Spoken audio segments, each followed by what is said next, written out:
Hello students, this video is about chapter 8 that is electromagnetic waves. So electromagnetic waves क्या होती हैं, कैसे produce होती हैं, किसने प्रोड्यूस करी, ये सारी चीज़ें हम इस चैप्टर के बारे में पढ़ेंगे। कौन कौन सी वेव्स इलेक्ट्रोमैग्नेटिक वेव्स होती हैं, उनकी प्रॉपर्टीज़ क्या हैं, उनको किसने डिस्कवर किया, किस फ्रीक्वेंसी की रेंज में वो आती हैं, उनकी वेवलेंथ क्या होती है, ये सारी चीज़ें हम इस चैप्टर में डिस्कस करेंगे। लेकिन firstly we discuss about the history of EM waves, history of electromagnetic waves. So history के बारे में अगर हम बात करें तो फैराडे एक साइंटिस्ट थे जिन्होंने ये एक्सपेरिमेंटली प्रूव भी किया था, या आपने इलेक्ट्रिसिटी चैप्टर के अंदर भी, ये मैग्नेटिज्म चैप्टर के अंदर भी ये पढ़ा होगा कि जहाँ पे मैग्नेटिक फील्ड होगा वहाँ पे इलेक्ट्रिक फील्ड भी होगा।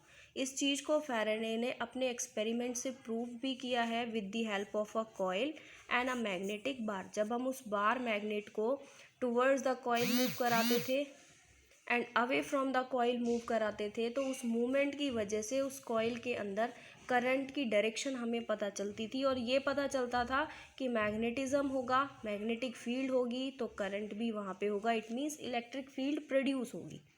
लेटर ऑन मैक्सवेल एक साइंटिस्ट थे जिन्होंने 1865 में अपने एक्सपेरिमेंट के ऊपर बेसिस उन्होंने ये कहा कि nature love symmetry means a change in electric field with time में प्रोड्यूस मैग्नेटिक फील्ड। मतलब इलेक्ट्रिक फील्ड के अंदर जो चेंज आएगा उसके साथ साथ, उसके टाइम के साथ साथ मैग्नेटिक फील्ड भी प्रोड्यूस होगा। ये चीज़ पहले भी ऑरिस्टेड की थ्योरी के अकॉर्डिंग प्रूव करी गई थी कि जहाँ पे इलेक्ट्रिक फील्ड होगा वहाँ मैग्नेटिक फील्ड भी होगा। लेकिन मैक्सवेल के अकॉर्डिंग उन्होंने कहा कि नेचर लव सिमेट्री, जहाँ पे इलेक्ट्रिक फील्ड में चेंज आएगा वहाँ पे मैग्नेटिक फील्ड प्रोड्यूस होगा। तो हेयर वी कंक्लूड दैट, उन्होंने ये कंक्लूड किया कि चेंज इन फील्ड, चाहे कोई सा भी फील्ड हो, इलेक्ट्रिक फील्ड हो चाहे मैग्नेटिक फील्ड हो, प्रोड्यूस अनदर फील्ड। इन दोनों ही फील्ड के अंदर चेंज आने की वजह से एक अनदर फील्ड प्रोड्यूस होगा, और वहाँ से उन्हें आइडिया मिला ईएम वेव्स का, मतलब इलेक्ट्रोमैग्नेटिक वेव्स का। लेकिन यहाँ से क्वेश्चन ये अराइज होता है कि इलेक्ट्रोमैग्नेटिक वेव्स होती क्या है। ये तो पता चल गया कि जहाँ पे इलेक्ट्रिक फील्ड और मैग्नेटिक फील्ड दोनों में चेंज आएगा, या दोनों में से किसी में भी चेंज आएगा, वहाँ पे ईएम वेव्स प्रोड्यूस होंगी। सो ईएम वेव्स जो इलेक्ट्रोमैग्नेटिक वेव्स होती हैं वो हमारी साइनोसोडियल वेरिएशन वाली वेव्स होती है। साइनोसोडियल यहाँ पे वर्ड इसीलिए लिखा गया है, आप ये देख सकते हो किस तरीके का वेरिएशन है। इस तरीके के जो वेरिएशन को, इस तरीके के डायग्राम को हम कह सकते हैं, ये जो वेरिएशन आ रहा है वेव्स में, this is called sinusoidal variation of electric field and magnetic field. इसमें इलेक्ट्रिक फील्ड और मैग्नेटिक फील्ड दोनों ही एक दूसरे के ऊपर परपेंडिकुलर है, और परपेंडिकुलर है सेम डायरेक्शन में जिस डायरेक्शन में वेव्स प्रोपेगेट कर रही हैं। सो ईएम वेव्स वो वेव्स होती हैं जिसके अंदर electric field, magnetic field perpendicular हो each other and perpendicular to the direction of propagation of waves. इस डायरेक्शन में वेव प्रोपेगेट हो रही है तो इस डायरेक्शन के ऊपर ये वेव्स परपेंडिकुलर है। फॉर एग्जांपल ये हमारे पास डायरेक्शन है एक्स एक्सिस, इस डायरेक्शन के ऊपर ये इलेक्ट्रिक फील्ड परपेंडिकुलर है, and this magnetic field is also perpendicular to this direction and electric field. So EM waves are the sinusoidal variations.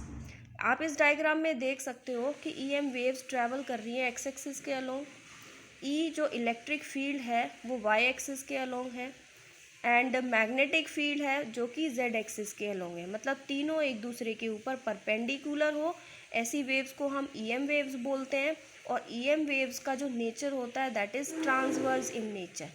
इस इक्वेशन में आप देख सकते हो, ये एक इक्वेशन है एसी की, जहाँ पे E is the instantaneous value of EMF, E naught is the peak value of EMF, and sine omega T minus K X. यहाँ पे omega T minus K X हमारे पास फेज़ एंगल है।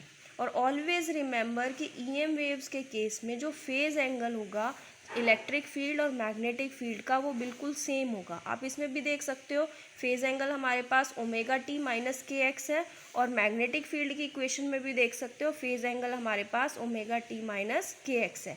जे यहाँ पे डिनोट कर रहा है वाई एक्सिस को, के कैप डिनोट कर रहा है जेड एक्सिस को, एंड एक्स एक्सिस में हम यूज़ करते हैं आई कैप।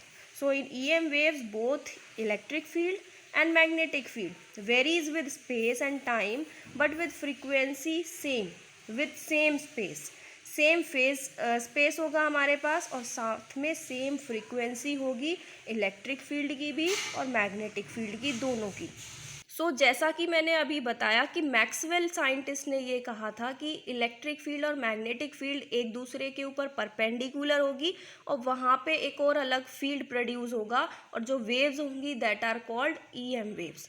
अकॉर्डिंग टू मैक्सवेल, जो वेलोसिटी होगी EM वेव्स की वैक्यूम में, वेलोसिटी ऑफ लाइट या वेलोसिटी को हम डिनोट कर रहे हैं यहाँ पे C से।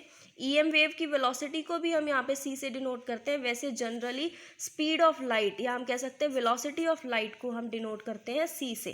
एंड जैसा कि ये इसकी इक्वेशन कह रही है या इसका जो डेफिनेशन इसकी कह रही है कि EM waves electric field E और मैग्नेटिक फील्ड B दोनों पे परपेंडिकुलर होती है। इलेक्ट्रिक फील्ड के केस में आपने पढ़ा था एक परमिटिविटी इन फ्री स्पेस और permittivity in vacuum. Primitive in free space को हम डिनोट करते हैं और परमिटिविटी इन वैक्यूम को हम सिग्मा नॉट से डिनोट करते हैं। जबकि हमने मैग्नेटिक फील्ड के केस में पढ़ा था mu naught, that is permeability of free space.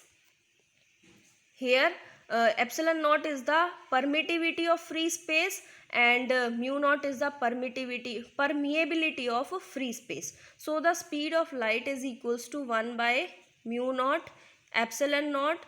Mu naught जो कि एब्सोल्यूट परमिएबिलिटी है फ्री स्पेस की, उसकी जो वैल्यू होती है that is 4 pi into 10⁻⁷ weber metre inverse ampere inverse.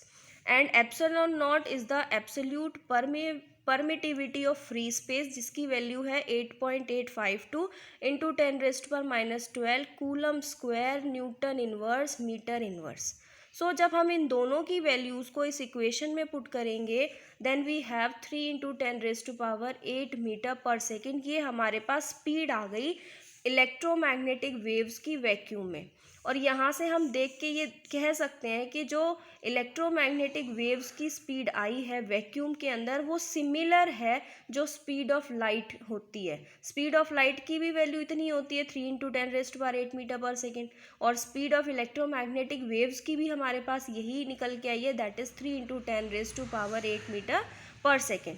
ये तो था म्यू नॉट एप्सिलॉन नॉट जब हम वैक्यूम में यूज़ कर रहे हैं। लेकिन अगर हमें स्पीड ऑफ लाइट मीडियम में निकालनी है तो वहाँ पे हम म्यू नॉट की जगह म्यू यूज़ करेंगे, that is relative permeability in medium, और एप्सिलॉन नॉट की जगह हम एप्सिलॉन यूज़ करेंगे, that is relative permittivity in medium. और स्पीड ऑफ लाइट को हम डिनोट कर रहे हैं यहाँ पे C' से।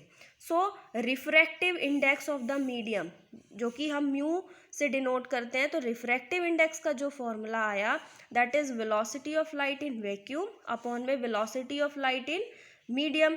And velocity of light in vacuum जो कि हमने अभी कैलकुलेट किया which is denoted by C which is equals to 3 into 10⁸ metre पर सेकेंड और according to formula which is equals to 1 upon root में म्यू नॉट इंटू में epsilon naught. उसकी वैल्यू को हम पुट कर देंगे एंड C' की जो वैल्यू है दैट इज़ 1 अपॉन में रूट में म्यू ई। दोनों ही वैल्यूज़ को जब हम पुट करेंगे तो रिफ्रैक्टिव इंडेक्स की जो वैल्यू आएगी that is equals to root में म्यू ई अपॉन में mu not epsilon not. and this formula is used numerically for solving the numerical purpose.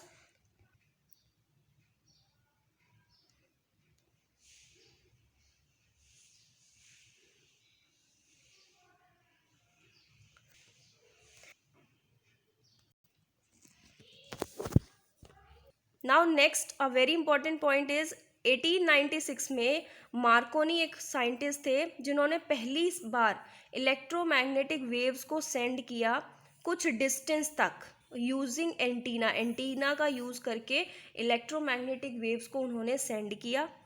और 1899 के अंदर मार्कोनी ने स्टैब्लिश कर दिया एक wireless communication over English channel through a distance of 50 kilometer and across the Atlantic Ocean in 1901 50 kilometre तक के distance पे इलेक्ट्रोमैग्नेटिक वेव्स को वो सेंड करने में एबल हुए, और उसी की हेल्प से उन्होंने एक वायरलेस कम्युनिकेशन चैनल भी सेटअप कर दिया. So this is all about electromagnetic waves, its nature and the example of electromagnetic waves.